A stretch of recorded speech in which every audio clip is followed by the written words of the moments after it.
kita buat garis di depannya. Nah, kalau ibu bisa buat ada kasih bangku, kasih bangku.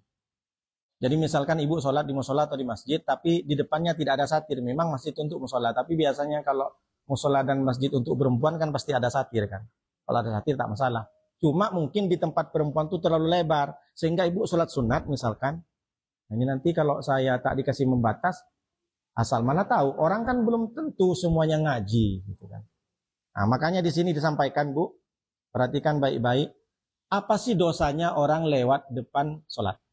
Nah, ada hadisnya dari Rasulullah SAW. Bentar saya baca.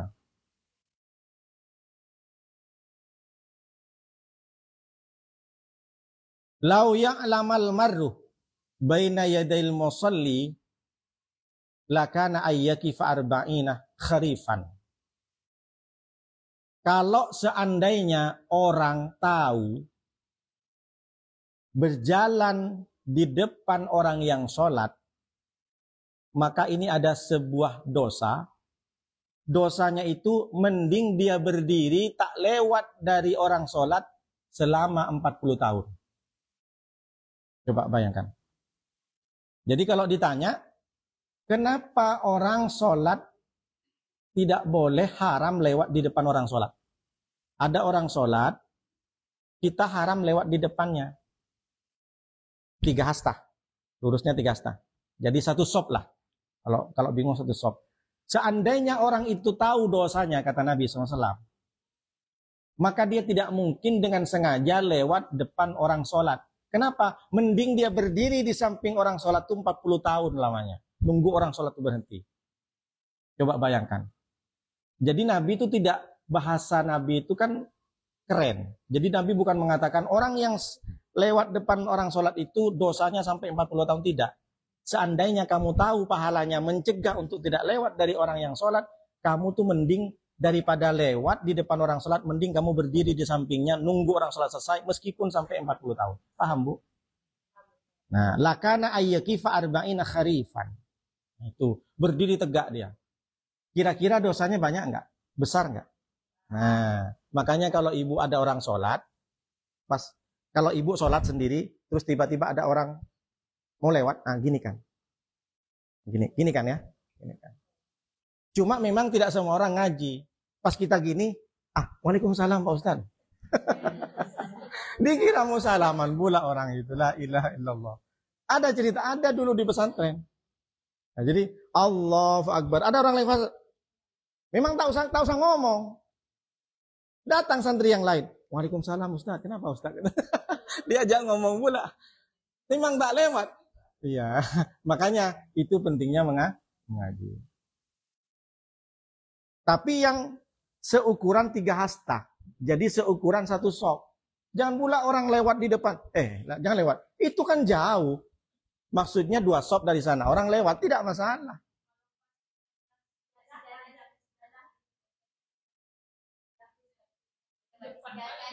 Makanya kalau ibu yang menggelar sejadah, tetap dia jangan lewat di atas sejadahnya. Tidak masalah, karena itu sudah dianggap pembatas sejadah itu. Mau kecil mau besar. Ukurannya 3 hasta Bu. 3 hasta kan segini. Nah 3. Berapa meter kira-kira? 1 meter. Ya seperti itu.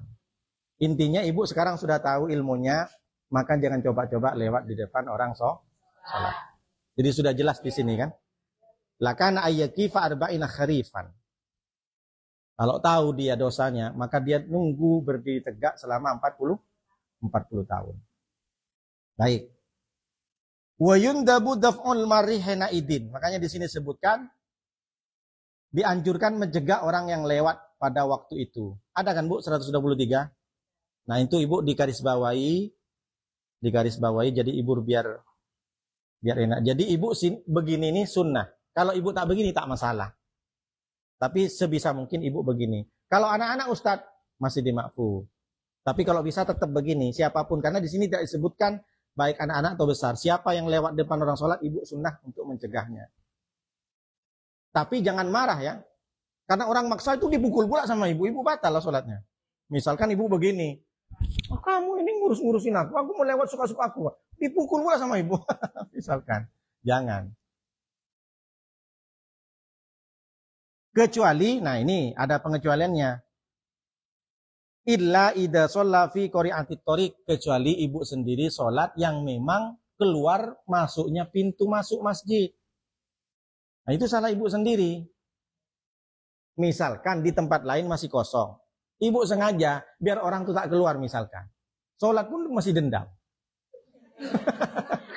Dengan penuh kedendaman, biar orang itu, saya tengok nih Pak Ustadz ponakan saya, habis sholat biasanya kabur Pak Ustadz.